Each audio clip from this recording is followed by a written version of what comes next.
Bonjour à tous, merci encore de votre fidélité. Je suis très heureux de vous retrouver pour ce nouveau numéro de School TV Le Mag. 30 minutes sur la scolarité de vos enfants. Aujourd'hui, on se met en mode extra school et on s'intéresse au monde de la danse. C'est parti pour le sommaire, la danse, gros plan sur cet art véritablement ancestral pour petits et grands. À quel âge peut-on commencer à s'initier, à apprendre? Irina Capron est ici présente, elle sort sa loupe dans un instant. Danser, c'est la vie, il y en a pour tous les styles et également pour tous les goûts.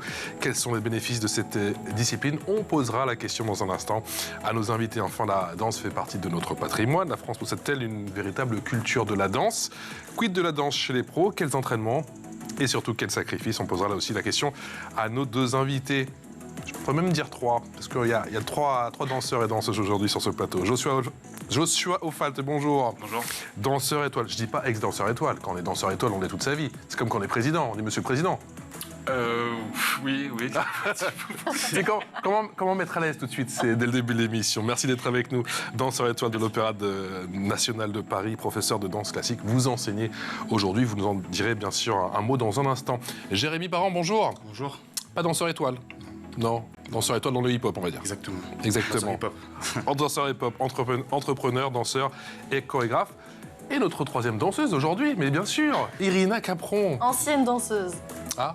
Ouais, ça fait un moment que j'ai arrêté. Quand même. Pour le coup, on dit ancienne? Oui. D'accord. Oui. Mais non, vous êtes danseuse toute votre vie. La loupe, c'est parti. Allons-y.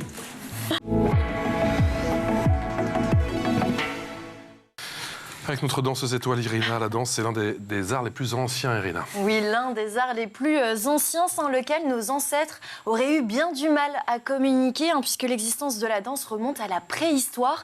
Et les premiers hommes ne possédaient pas de langage, donc ils utilisaient les mouvements de leur corps pour pouvoir s'exprimer. Et c'est vers 4000 ans avant Jésus-Christ que les techniques de danse commencent... Vous êtes remonté loin aujourd'hui. Ah oui, très très loin. Mais en même temps, c'est l'un des arts les plus anciens. Donc voilà, les techniques de danse commencent à apparaître, notamment dans les danses religieuses. On retrouve le grand écart et les tours.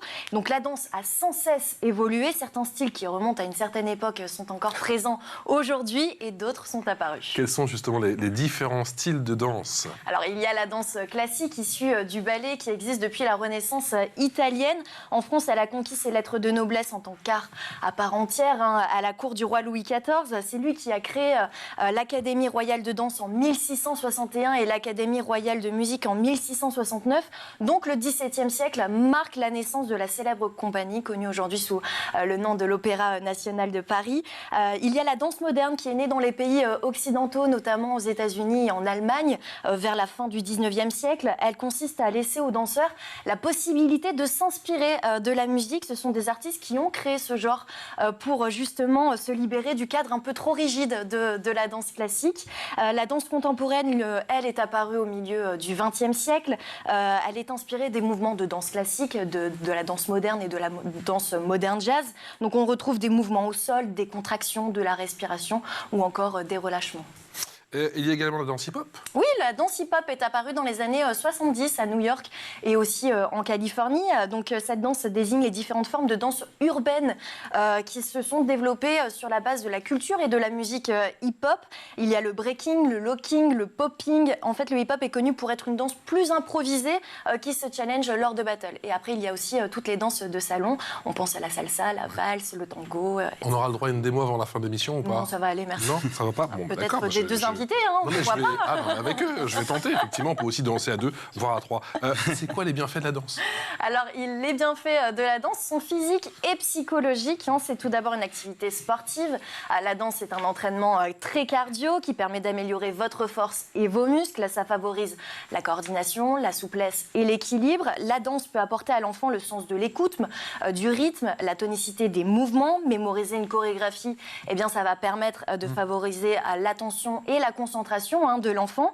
La danse favorise également l'expression corporelle. Ça peut changer votre humeur.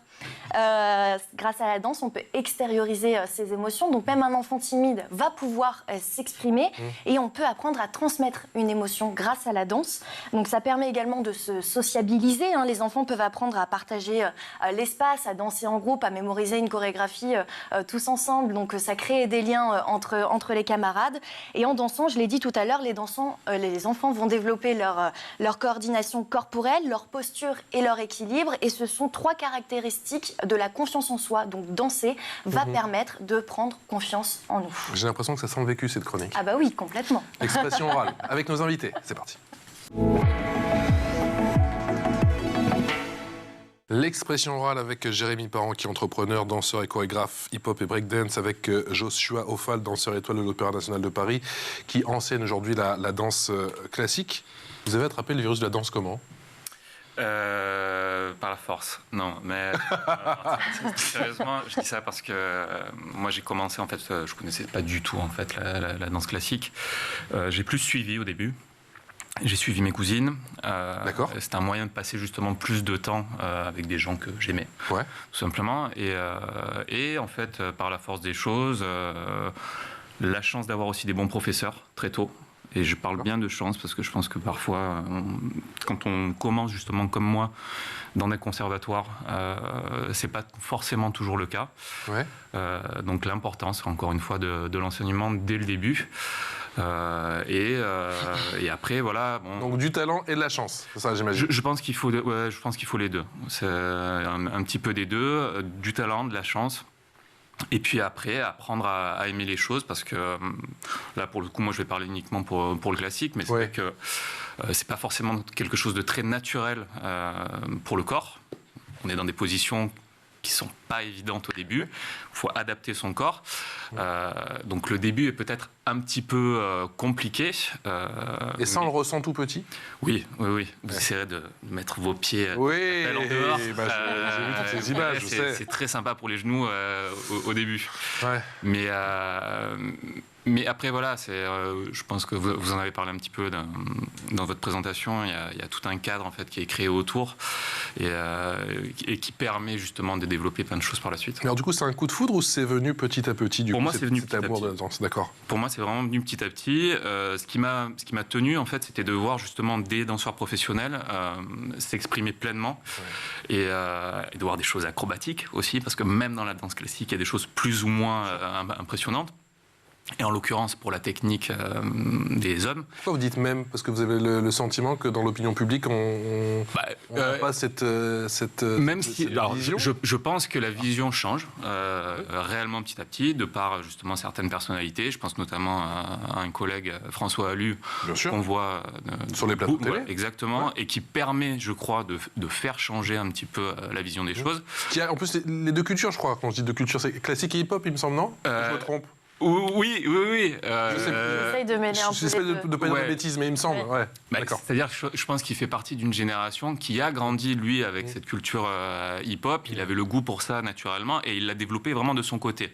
C'est pas dans sa formation professionnelle qu'il a eu accès à ça, à mon grand regret. J'espère qu'on tendra aussi justement plus d'incursions de ce côté-là dès l'apprentissage dans les écoles. Mais donc voilà, il permet, je crois, de faire changer justement la vision des choses, même si c'est vrai qu'on a encore cette image de petite danseuse. Déjà, c'est forcément un truc de danseuse. On pense pas forcément aux hommes tout de suite. On est encore un petit peu là-dedans. Même s'il y a eu de très beaux films dessus. Jérémy, le coup de foudre avec la danse, il a eu lieu quand ? Alors moi, c'est ma mère, c'est de famille. Donc je suis métisse français-malgache. D'accord. Ma mère, du côté de ma mère, beaucoup de danseuses. Elle dansait quoi, du coup ? C'était la danse traditionnelle, malgache, la danse hip-hop aussi. D'accord. Voilà, qui m'a montré aussi, du coup, des mouvements. Mes cousines, avec qui j'ai commencé, du coup. Bah, décidément, les cousines. Ouais, bien sûr. Et du coup, après, j'ai commencé à regarder sur YouTube. C'était les débuts de YouTube, tout début, vers 2005-2006. Ah oui. Et j'ai été amoureux de cette danse direct, par sa liberté d'expression, par sa philosophie aussi. Ce principe de créer des choses extraordinaires à partir de peu. Voilà, aussi comme vous le disiez tout à l'heure, les connexions que j'ai pu avoir aussi avec mes amis, parce qu'on était au collège. vers la cinquième, quatrième plutôt. Ouais. Et on se retrouvait à toutes les récrés, on dansait, on essayait de faire des mouvements. C'était une superbe. C'était vraiment une le très très fil belle époque. conducteur de la semaine à chaque fois. Exactement. C'était extraordinaire. On se voyait la semaine. Waouh, t'as fait. Quel move t'as appris? Oh, Ouais. Tu me montres, s'il te plaît, hein. Donc on se montrait des moves, on apprenait, on dansait ensemble. Et à la fin, on avait une superbe CPE. Donc, Ouais. à qui je passe le bonjour. Madame Dourte, elle s'appelait. Bonjour Madame Dourte. Donc du collège Létérier à Pont-Sainte-Maxence. Ils font des bons profs et aussi des bons CPE. Exactement. Cette CPE en fait nous a donné en fait le droit. Nous a laissé le droit de créer un spectacle de fin d'année. Wow. Et du coup, ça nous a donné un objectif. On était une Super. dizaine, voilà, et on a créé un premier spectacle.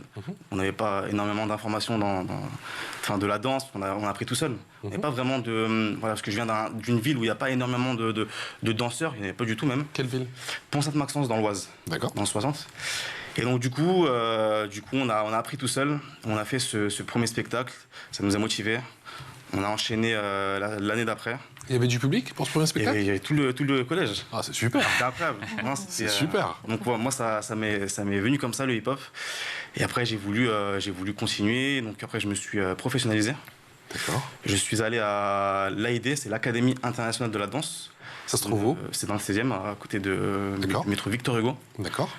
Dirigé par... Je suis arrivé trop tard, en fait. J'aurais pu te donner des cours de danse classique. Parce que je Peut-être. donne les cours là-bas. Ah ouais. Ah, incroyable. Incroyable. Moi, je faisais de la danse classique avec un professeur aussi qui se passe le bonjour, qui s'appelle Alex Candia. Je sais pas si... Ouais, bien sûr, il est toujours là. Incroyable. Salut Alex. Incroyable, ces profs. Non, vraiment. Et voilà, du coup, après, je me suis professionnalisé à l'AID, à l'Académie internationale de la danse. Et j'ai pu apprendre tous les styles. Peu importe le style de danse, on parle la même langue quand on danse. Aujourd'hui, moi, je crois. Ouais. J'ai l'impression. Il y a voilà. ces ponts, Moi, même avec l'Opéra national de Paris. Ouais. Oui, alors malgré tout, je crois qu'à l'opéra, ça fait déjà longtemps en fait qu'on fait des ponts. Je veux dire, vraiment, il y a des chorégraphes contemporains qui sont invités depuis les années 90 maintenant à venir régulièrement à l'Opéra de Paris, dans des projets vraiment hyper variés, des choses même plus conceptuelles. Encore tout récemment, il y avait une pièce de Pied d'Ambauche qui était extrêmement théâtrale.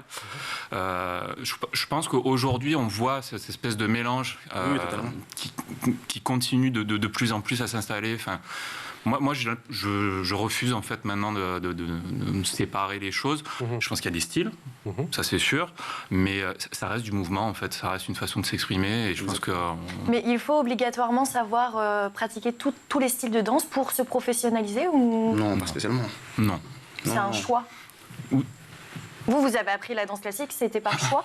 C'était par choix, c'était aussi parce que je voulais tester de nouvelles choses. Je voulais apprendre, j'adore apprendre. J'étais très curieux de cette danse et je savais qu'elle allait m'apporter énormément de bienfaits dans ma danse. Moi, je sais pertinemment que je suis un danseur hip-hop. Donc c'est vraiment un ressenti, c'est vraiment ce vers quoi on tend. C'est quelque chose de, comme disait Martha Graham, notre âme en fait nous y amène. Et donc moi, ça a été le hip-hop. Mais après, comment développer en fait mon style, donc du coup ça a été avec l'apprentissage du classique, du contemporain, du modern jazz. On a des cours de théâtre aussi, Ouais, des cours de polyphonie, des cours de chant, des cours de claquettes. Enfin, pour moi, il faut vraiment, je pense qu'il faut tester beaucoup de choses et après on arrive à savoir qu'est-ce qu'on est vraiment et qu'est-ce qu'on veut vraiment faire. Quand prend-on conscience qu'on souhaite devenir professionnel? Et qu'est-ce que ça change du coup dans l'approche de la danse, j'imagine?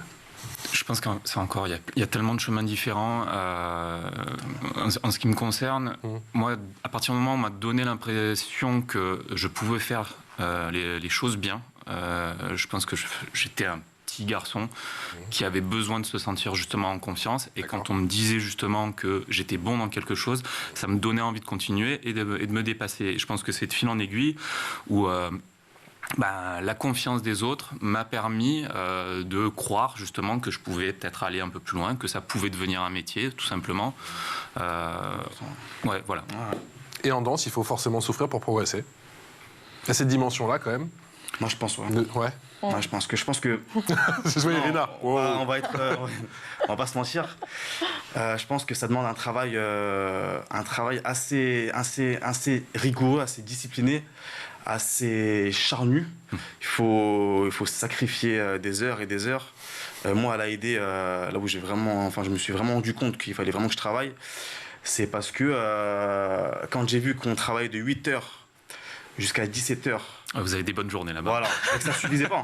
C'est qu'après, moi, je m'entraînais encore à côté pour les battles, etc.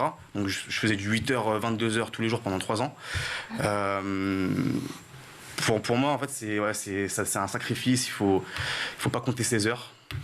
Et ça demande beaucoup c'est un travail acharné, c'est un travail où souffrir. Je pense pas qu'on souffre, mais ça demande. Mais un peu. Mais un peu quand même. Mais un peu. Surtout chez vous, j'imagine, non? Alors, moi j'ai cette image quand même chez vous. Non mais oui, alors. Et vous en avez parlé en. Ouais, moi je pars du principe que je pense que même au-delà des disciplines physiques, sportives, je pense que dans n'importe quel métier, ça nécessite des sacrifices, du temps passé quand on est pensionné, quand on a envie d'arriver à ses fins. En effet, on compte pas ses heures. Après, physiquement, oui, on a besoin de pousser la machine pour justement passer des paliers, acquérir plus de technique, acquérir plus de force. Est-ce que c'est de la souffrance? Je sais pas. Quand on bascule dans les blessures, oui, certainement. Ouais. Voilà, c'est là le problème. Mais je crois que même là-dessus, on continue de progresser. On arrive à mieux gérer, je crois, justement, les efforts qui permettent de progresser sans se blesser. Et vous avez déjà dansé blessé? Alors, beaucoup. Beaucoup, et moi personnellement, c'est pour ça que je me suis arrêté. C'est-à-dire qu'à un moment donné, justement, l'équilibre entre les blessures, les douleurs et le plaisir que j'avais, il était plus là, quoi, en fait, justement. Donc, mais c'est pas le cas. La souffrance avait pris le pas sur le plaisir, quoi. Complètement. Quand on passe un spectacle, à plus gérer sa douleur qu'à prendre du plaisir, je pense qu'à un moment donné, il est temps de passer à autre chose. Mais après, c'est mon histoire, et je pense que c'est pas forcément le cas de tout le monde. Je parlais de chance pour commencer. Je pense qu'il en faut aussi là-dessus. On n'est pas tous égaux aussi physiquement. Il y a des gens qui vont avoir peut-être plus de blessures que d'autres. Il y en a aussi peut-être qui vont peut-être plus pousser la machine que d'autres et qui vont aller plus peut-être à la limite. Voilà. Bon, on a parlé de la souffrance physique, mais qu'en est-il de la souffrance? Et après, bien sûr, on ira sur les bénéfices, attention. Danser, c'est exceptionnel. Mais c'est vrai que quand on a comme ça 2, voire même 3 sportifs de haut niveau, parce qu'à ce niveau-là, c'est du sport, vu les sacrifices, vu les entraînements, vu l'acharnement, vu la détermination. J'ai oublié ma question. C'est pas grave, ça peut arriver, ça m'arrive pour une fois. Je pense qu'on était sur les souffrances physiques. On était sur les souffrances physiques, mais je voulais parler sur la souffrance psychologique. Est-ce que c'est ça qui peut justement faire arrêter une carrière? Est-ce que sur le plan psychologique, à un moment, je dis, surtout quand on est danseur étoile, il y en a quand même très peu, c'est quand même le Graal. Oui. Alors, moi, de souffrance psychologique... Non, alors je dirais pas ça. Le côté gérer la pression. Voilà, de la pression à gérer, ça c'est évident. Enfin, je veux dire, mais je pense qu'à partir du moment où on a des responsabilités de toutes sortes, on a de la pression qui va avec ça. Quand on est danseur étoile, on est en plus dans des formats où on est devant, les autres sont derrière. Donc il y a aussi cette pression supplémentaire, même si on ne se fait pas un spectacle tout seul. C'est qu'on vient vous regarder vous d'abord, les autres ensuite. Donc c'est sûr que si on ne sait pas gérer ça, ou si on n'apprend pas à gérer ça, parce que je pense que ça peut s'apprendre, c'est pas forcément quelque chose d'inné, je crois pas. Et là-dessus vous êtes accompagné à l'opéra? Non. Ça, là-dessus, on n'a aucune formation. Pour le coup, on est vraiment jeté dans le bain, et c'est un petit peu à celui qui tiendra le mieux. Il y a un équivalent de danseur étoile ou pas dans la danse hip-hop? Moi, ce serait dans le break. Moi, ce serait plutôt par rapport aux échecs. D'accord. Les échecs par rapport au casting. Donc, il y a énormément de personnes. Et comment gérer, du coup, le fait de ne pas être choisi à la fin, surtout si on pensait être prêt. Donc, c'est vraiment ça qui est très, très, très douloureux. Le casting pour faire tel spectacle ou pour évoluer auprès de telle star, par exemple. C'est ça. D'accord. Mais, donc, ouais, pour moi, ça, pour moi, personnellement, c'est ce qui a été la plus grande douleur mentale. Mais après, voilà, on apprend de ses erreurs, on apprend, on avance. Et viendra le jour où on aura le Graal, du coup. Vous, la pression, j'imagine que vous la retrouvez en mode battle. Quelle est l'importance, justement, de la compétition, de l'esprit battle dans la culture break et hip-hop? Après, les battles, j'en ai fait, mais pas plus que de la scène. D'accord. J'ai fait comme plus de scènes, parce que j'ai tourné avec Christian the Queen pendant 2 ans. Donc voilà, ça a été des grosses salles. On voit les photos. Hein. Ça a été des gros plateaux télé. Après, le battle, c'est différent parce que c'est cet esprit aussi de se challenger, de vouloir se challenger, cet esprit voilà, c'est une autre pression. C'est-à-dire que c'est la guerre, en fait. Ouais, c'est ça. Il n'y a pas d'autre. Dans un bon esprit. Dans un bon esprit, exactement. C'est la danse, et tout va bien. Ça se termine par une poignée de main, normalement. Et je dis bien C'est pas normalement. toujours passé comme ça. D'accord. Mais ouais, c'est vraiment cet esprit de guerrier, soit solo, soit en groupe. Mais voilà, je défends mon style, je défends mon crew, mon groupe. Et c'est parti. Et je pense que c'est aussi une très très bonne manière de se challenger, de progresser. Et vous préférez les battles en solo ou en groupe, justement? Ah, je préfère en groupe. En groupe. En groupe, parce que moi j'adore danser, faire des chorégraphies. Ouais. Surprendre l'adversaire par des chorés, par des combinaisons, par des choses. Par des effets, j'imagine. Par des effets, voilà. Donc, Ouais. Des effets plus visuels. en groupe. Après, solo, c'est aussi bien. Irina, on parlait de beaucoup de pression, notamment mentale. Toi, c'est ce qui t'a fait arrêter? Non. Ou c'est juste l'ambiance? Non, moi c'est l'ambiance. J'avais une très très bonne ambiance dans ma compagnie. D'accord. Et ensuite je suis montée à Paris. C'est très sympa les petites photos là. Ah, mais les photos, je l'ai pas vues. Moi j'étais chou à l'époque, ça va. Ouais, non, mais je suis la plus- t'es toujours shoot, je te rassure. Oh là là. Voilà. Mais attendez, j'étais pas prêt là. Tu vois, moi non plus, petit Non, grand j'étais pas jeté, prêt. voilà. J'étais resté sur le premier cliché en noir et blanc. Ça fait longtemps. Voilà. Il y a 2 ans. Ça, c'est mes Voilà. dernières années. Mais D'accord. oui. Après, je suis montée sur Paris, donc j'avais envie de garder cette bonne ambiance. D'accord. Donc il n'y a plus de photos à Paris par contre. Non, non, là c'est tout, on va arrêter les petits clichés, hein, mais, On peut revoir les clichés, surtout le premier. Je crois que c'était celle qui était debout, hein, forcément. Oui, oui. Hein, Irina. Et toi, le coup de foudre avec la danse, ça avait commencé comment? c'est ma maman qui m'a inscrit à la danse et ça s'est fait naturellement. En fait, de mes 4 ans à mes 18 ans, j'ai jamais arrêté. Ah d'accord. Jamais arrêté. J'ai commencé par la danse classique, ensuite la modern jazz, après le contempo. D'accord. Et puis oui, j'avais mes amis en fait là-bas, donc on se retrouvait. Moi, je passais plus de 10 heures par semaine là-bas et j'adorais tout le samedi. Donc l'extrascolaire en mode danse, Ah ouais. c'était naturel. Et, ouais. Puis, Ouais. Et ça t'apportait quoi au quotidien? Tu t'en rends compte avec un peu de recul maintenant ce que ça t'a apporté peut-être dans ta, de la confiance dans en ta moi, ça, scolarité, c'est sûr. dans ta construction de femme Même aussi? dans les spectacles de fin d'année, ne pas stresser pour monter sur scène, pour faire une représentation, être fier justement d'inviter toute la famille en disant venez me voir D'accord. danser. Donc ouais, de la Mais confiance en soi. tu penses même que ça a joué, même sur le métier que tu fais aujourd'hui? Sur le fait que tu veux être... Oui, pourquoi pas, ouais. Ouais. Ouais, je pense, ouais. Je t'y ai fait penser. Allez, on continue avec toi, avec justement l'info en plus, ma chère Irina. C'est parti, Ah bon. l'info en plus. Pour cette info en plus, Irina, tu nous parles de jeunes champions de breakdance. Ouais, ce sont les Breaking Kids. Alors, ils sont 9 danseurs toulousains âgés de 12 à 16 ans et ils ont reçu en décembre dernier le titre de champion du monde de breakdance. Alors, c'est lors de la Battle of the Year, la compétition la plus mythique de breakdance qui s'est tenue. Ouais, j'ai mis un peu l'accent. Qui s'est tenue au Japon que ces danseurs ont été récompensés. Alors, il faut savoir que les Breaking Kids sont aussi double champions de France de breakdance.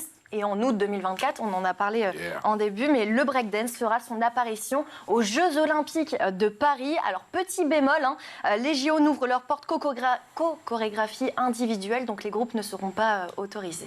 Le break au JO, vous êtes prêts? Très très près, ouais. C'est incroyable. C'est incroyable.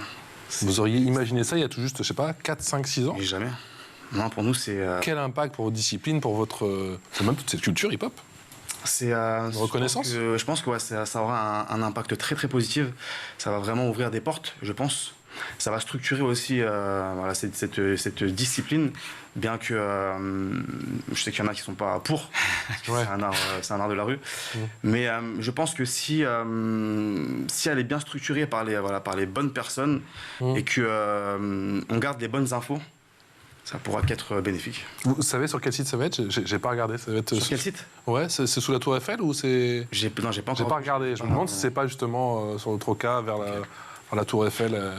Si, c'est votre cas. Il me semble. Si, Il me semble que je pense qu'il y Vous aura un pensez très qu'un très beau jour, panorama. les groupes pourront participer aux JO J'espère. Ce serait incroyable. Mais je pense. Joshua, est-ce que la France a une culture de la danse avec un peu de recul? Il y a une culture de la danse en France? On parlait avec ma femme, moi, qui me disait que quand elle voyageait, par exemple, aux États-Unis, elle a l'impression que tout le monde danse aux États-Unis.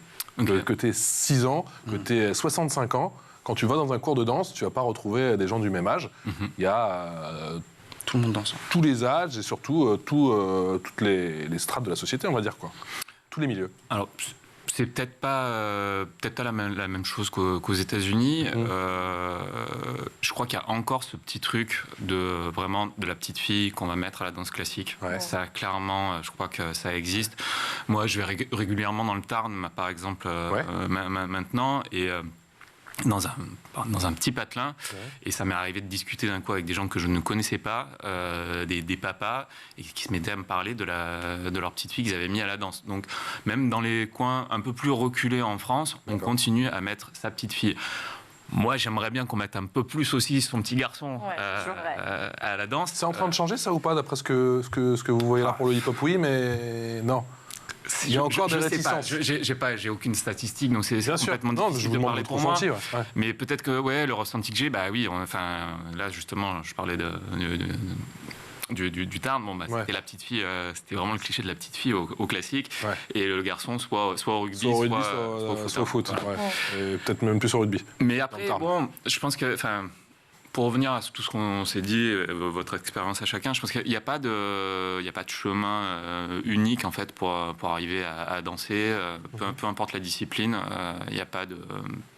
Je discute pas mal avec des parents justement qui ont l'impression de faire tout le temps soit les mauvais choix, soit de se dire qu'ils ne passent pas par le bon endroit. Ouais. Je crois qu'on a justement suffisamment d'exemples aujourd'hui qui prouvent que en fait tous les chemins sont bons du moment que c'est fait peut-être avec passion, avec envie. Je pense que sans envie, c'est peut-être pas la peine de persévérer. C'est des métiers quand même difficiles. On parle de passion. Donc voilà. Est-ce qu'on peut se soigner avec la danse quand ça va pas? C'est un bon remède? Je pense. On se fait une petite battle, c'est reparti? C'est parti. Non, moi je pense qu'on peut littéralement se soigner. Je pense que la danse c'est une sorte de catharsis. On peut se purifier, on peut tout à l'heure vous le disiez, c'est une sorte d'exutoire. On peut dès qu'on est triste, dès qu'on est heureux, dès qu'on est en colère, on peut avoir cette énergie négative et la transformer en quelque chose de créateur. Et je pense que, en tout cas, moi, ça m'a aidé. Ça a aidé beaucoup de personnes. Et c'est ce que j'essaye de transmettre à mes élèves. C'est-à-dire que d'avoir quelque chose de profond, de danser avec ses tripes et de ne pas s'excuser. Voilà. Et quand on passe chorégraphe, c'est un niveau encore supérieur. On prend encore un peu plus de recul et j'imagine que... On met sa créativité à un autre service. Ça s'est passé comment, la collab avec Christine and the Queens? Je crois qu'on l'appelle plus comme ça d'ailleurs. Redcar. Redcar, j'ai pas suivi. J'étais resté même à un autre. Alors moi, Christine and the Queens, pour moi, c'est une artiste que j'admire énormément. Je trouve qu'en France, actuellement, c'est la plus grande artiste pluridisciplinaire. Parce que c'est un peu à l'américaine, c'est une performeuse. Exactement, c'est ça. Ouais. C'est une très très grosse performeuse. Et j'ai été surpris vraiment de son talent et surtout de son travail. C'est une très très grosse bosseuse. Et moi, du coup, j'ai toujours voulu danser pour elle. Je savais que c'était la personne pour qui je voulais danser quand j'étais à l'école, du coup. Et j'avais du coup fait une vidéo à l'époque qui s'appelle Paris 13. D'accord. Donc qui est tournée juste à côté des Olympiades. Et cette vidéo, du coup, a plu au chorégraphe de Christine, qui était à la Horde. Ça s'appelait la Horde à l'époque. Et donc, du coup, ils m'ont auditionné. J'ai pas eu de réponse pendant 3 mois. Ils m'ont réauditionné et j'ai été pris du coup parmi les 8 danseurs pour sa tournée mondiale. Et c'était une expérience extraordinaire parce que j'ai pu apprendre auprès de danseurs incroyables, de musiciens. Toute son équipe était extraordinaire. On est parti aux États-Unis, en Australie. On a fait toute l'Europe de l'Est. D'accord. Et du coup, ça m'a aussi ouvert des portes, ça m'a ouvert l'esprit. Elle m'a appris le fait de toujours croire en soi, de rester fidèle à soi-même et de toujours continuer de travailler, de créer, de ne pas avoir peur, de tomber, de se relever, de continuer. Faut pas arrêter, Irina. Faut reprendre. Que je reprendrai un jour. Non mais attends. Là, je pense que tu as 2 fers de lance là, qu'on vient de te présenter. Là, à mon avis, tu vas t'y remettre vite fait. Ouais, ça m'a donné envie, en tout Comme ça, on fera des nouvelles photos discrètement. On mettra des nouvelles photos, des vidéos même. Quand même. Allez. Oui, bien sûr. On va pas faire les radins. Merci infiniment, Irina. Merci infiniment, Joshua, Jérémy. Merci. Joshua Aufal, danseur étoile de l'Opéra National de Paris, professeur de danse classique, et Jérémy Parent, entrepreneur, danseur et chorégraphe hip-hop et breakdance. Et vive le breakdance qui sera bien sûr au JO de Paris 2024. Ça approche à grands pas. Encore un grand merci, Irina. Merci à vous. On va se remettre les photos. Allez, à demain Ça va aller. pour de nouvelles aventures.